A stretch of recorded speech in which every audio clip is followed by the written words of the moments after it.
Hi friend, ನಮಸ್ತೆ. ಇವತ್ತು ತುಂಬ ವ್ಯತ್ಯಾಸವಾದ ಅಡುಗೆ ಮಾಡ್ತಾಯಿದ್ದೀನಿ. ತಾಟು ಗೆಣಸಿನ ಕಡುಬು. ತುಂಬ ಚೆನ್ನಾಗಿರುತ್ತೆ ಇದು ಕಡುಬು.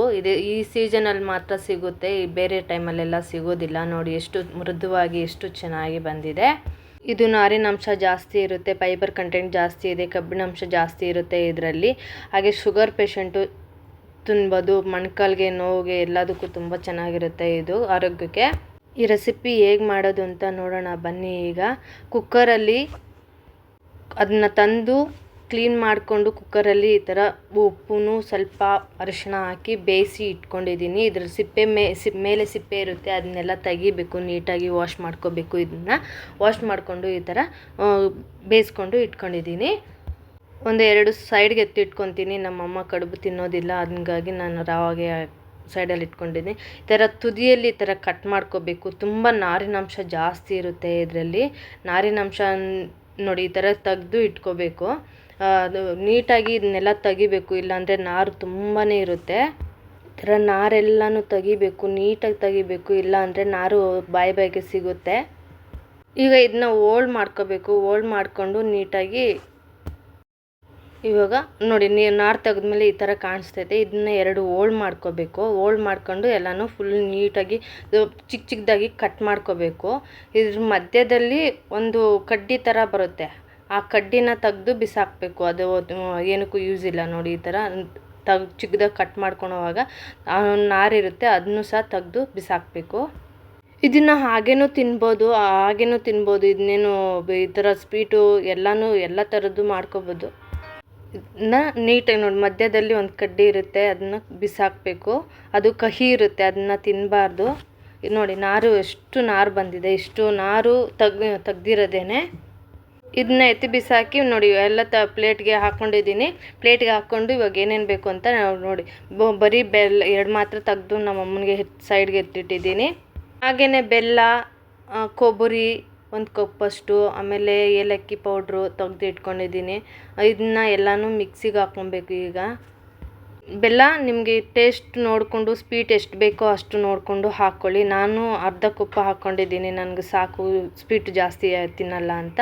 1 ಕಪ್ಪು ಫುಲ್ಲು ಕೊಬ್ಬರಿ ನಿಮ್ಗೆ ಎಷ್ಟು ಬೇಕೋ ಅಷ್ಟು ಹಾಕ್ಕೋಬೋದು, ಆಪ್ಷನಲ್ಲು, ನಿಮಗೆ ಎಷ್ಟು ಬೇಕು ಅಂದರೂ ಹಾಕ್ಕೋಬೋದು. ಏಲಕ್ಕಿ ಪೌಡ್ರು ಇವಾಗ ಮಿಕ್ಸಿಗೆ ಹಾಕ್ಕೊಂಡು ಬಂದಿರೋದಾಗಿದೆ ನೋಡಿ. ಮಿಕ್ಸಿಗೆ ಹಾಕ್ಕೊಂಡು ಈ ಥರ ನುಣ್ಣಿಗೆ ಹಾಕ್ಕೋಬೇಕು. ತರ್ತರಿಯಾಗಿರುತ್ತೆ, ಎಷ್ಟು ನುಣ್ಣಗೆ ಹಾಕಿದ್ರೂ ತರ್ತರಿಯಾಗಿರುತ್ತೆ, ಆದರೂ ನುಣ್ಣಗೆ ಹಾಕ್ಕೋಬೇಕು. ಒಂದು ಸ್ವಲ್ಪ ಗಮ್ಮು ಥರ ಬಂದಿದೆ ನೋಡಿ, ಎಷ್ಟು ನೀಟಾಗಿ. ಇದರಲ್ಲಿ ಹೋಳಿಗೆ ಮಾಡ್ಬೋದು, ಪಾಯಸ ಮಾಡ್ಬೋದು, ಕಡುಬು ಮಾಡ್ಬೋದು, ಹಾಗೆಯೇ ಬೋಂಡ ಮಾಡ್ಬೋದು, ನಾನಾ ರೀತಿಯ ಮಾಡ್ಬೋದು ಇದರಲ್ಲಿ ಐಟಮ್ ಅಡುಗೆ. ಇದರಲ್ಲಿ ತುಂಬಾ ಇದನ್ನ ಸಿಕ್ಕಿದ್ರೆ ಅಷ್ಟು ಯಾರೂ ಬಿಡಬೇಡಿ, ತಂದು 1 ಟೈಮ್ ತಿನ್ನಿ. ಯಾಕೆಂದರೆ ಆರೋಗ್ಯಕ್ಕೆ ಒಳ್ಳೆಯದಾಗಿರೋದನ್ನ ಯಾವುದನ್ನೂ ಬಿಡಬಾರ್ದು. ಇವಾಗ ಇದಕ್ಕೆ 1 ಕಪ್ಪು ತುರಿದು ಇಟ್ಕೊಂಡಿರೋಂಥ ಕೊಬ್ಬರಿನೂ ಹಾಕ್ಕೊಳ್ತಾ ಇದ್ದೀನಿ. ನಾನು ಮಿಕ್ಸಿಗೆ ಹಾಕ್ಕೊಳ್ಬೋದು, ನೀವು ಬೇಕಾದರೆ ಮಿಕ್ಸಿಗೆ ಹಾಕ್ಕೊಳ್ಳಿ. ನಾನು ಕೈಯಲ್ಲೇ ಸ್ವಲ್ಪ ಮಿಕ್ಸ್ ಮಾಡ್ಕೊತಾ ಇದ್ದೀನಿ, ಸಾಕು ನನಗೆ ಅಂತ. ಬೆಲ್ಲನೂ ಹಾಕ್ಕೊಳ್ತಾ ಇದ್ದೀನಿ. ಮಿಕ್ಸಿಗೆ ಹಾಕ್ಕೊಂಡು ಇನ್ನೂ ಸ್ವಲ್ಪ ನುಣ್ಣಗಾಗುತ್ತೆ. ಕಾಯಿ ತುರಿ ಕೂಡ ನನಗೆ ಇದೇ ಥರ ಇಷ್ಟ, ನಾನು ಅದಕ್ಕೆ ಇದೇ ಥರನೇ ಮಾಡ್ತಾಯಿದ್ದೀನಿ. ಇವಾಗ ಎಲ್ಲನೂ ಹಾಕ್ಕೊಂಡು ಮಿಕ್ಸ್ ಮಾಡ್ಕೊಳ್ಳೋಣ. ಮಿಕ್ಸ್ ಮಾಡಿಕೊಂಡು ನೀಟಾಗಿ ಎಲ್ಲನೂ ಮಿಕ್ಸ್ ಆಗಬೇಕು, ಒಂದೇ ಥರನೇ ಮಿಕ್ಸ್ ಮಾಡಿಕೊಂಡು. ಈ ವಿಡಿಯೋ ಯಾರಾದರೂ ಇಷ್ಟ ಆದರೆ ಲೈಕ್ ಮಾಡಿ, ಶೇರ್ ಮಾಡಿ, ಸಬ್ಸ್ಕ್ರೈಬ್ ಮಾಡ್ಕೊಳ್ಳಿ ಫ್ರೆಂಡ್ಸ್. ಲೈಕ್ ಕೊಡಿ, ಲೈಕ್ ಕೊಟ್ಟರೆ ಇನ್ನಷ್ಟು ಜನಕ್ಕೆ ಶೇರ್ ಆಗುತ್ತೆ, ಹಂಗಾಗಿ ಹೈಪ್ ಮಾಡಿ. ಹಾಗೇ ಇವಾಗ ಕಲಸಿ ಇಟ್ಕೊಂಡಿರೋದಾಗಿದೆ ನೋಡಿ, ಈ ಥರ ಬರುತ್ತೆ, ಗಮ್ಮು ಥರ ಎಷ್ಟು ನೀಟಾಗಿ ಬಂದಿದೆ ನೋಡಿ. ಮೃದುವಾಗಿ ಬಂದಿದೆ, ಗಟ್ಟಿ ಇರುತ್ತೆ ಅದು, ಆದರೂ ಇವಾಗ ಮೃದುವಾಗಿ ಬಂದಿದೆ ನೋಡಿ. ಬೇಯಿಸ್ಕೊಂಡು ಈ ಥರ ಮಾಡಿಕೊಂಡು ಉಂಡೆ ಮಾಡಿಕೊಂಡು ನಿಮಗೆ ಎಷ್ಟು ದಪ್ಪ ಬೇಕೋ ಅಷ್ಟು ದಪ್ಪ ಮಾಡಿಕೊಂಡು ಇಟ್ಕೊಳ್ಳಿ. ನಾನಿವಾಗ ಒಂದು ಇಡ್ಲಿ ಪಾತ್ರೆಯಲ್ಲಿ ಬಿಸಿ ನೀರು ಇಕ್ಕಿದ್ದೀನಿ. ಇದನ್ನು ಹಬೆಯಲ್ಲಿ ಇಟ್ಕೊತೀನಿ ನಾನು. ಕಡುಬು ಹಬೆಯಲ್ಲಿ ಬೇಯಿಸ್ಕೊತಾ ಇದ್ದೀನಿ.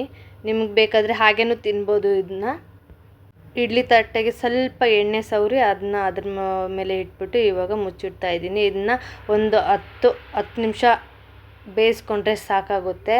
ಇವಾಗ ನೋಡಿ ಆಗಿದೆ ಫ್ರೆಂಡ್ಸ್, ತೆಗಿತಾ ಇದ್ದೀನಿ. ತುಂಬಾ ಪರ್ಫೆಕ್ಟಾಗಿ ಬಂದಿದೆ. ಇದನ್ನ ಎಲ್ಲರೂ ತಿನ್ಬೋದು, ಆದರೆ ಪ್ರೆಗ್ನೆಂಟ್ ಇರೋರು ಮಾತ್ರ ಒಂದು ಸ್ವಲ್ಪ ದೂರ ಇಡಿ ಇದನ್ನು. ಈಗ ರೆಡಿಯಾಗಿದೆ ಫ್ರೆಂಡ್ಸ್. ಈ ವಿಡಿಯೋ ಇಷ್ಟ ಆದರೆ ಲೈಕ್ ಮಾಡಿ, ಶೇರ್ ಮಾಡಿ, ಸಬ್ಸ್ಕ್ರೈಬ್ ಮಾಡಿ. ಇನ್ನೊಂದು ವಿಡಿಯೋದಲ್ಲಿ ಸಿಗೋಣ. ಬಾಯ್.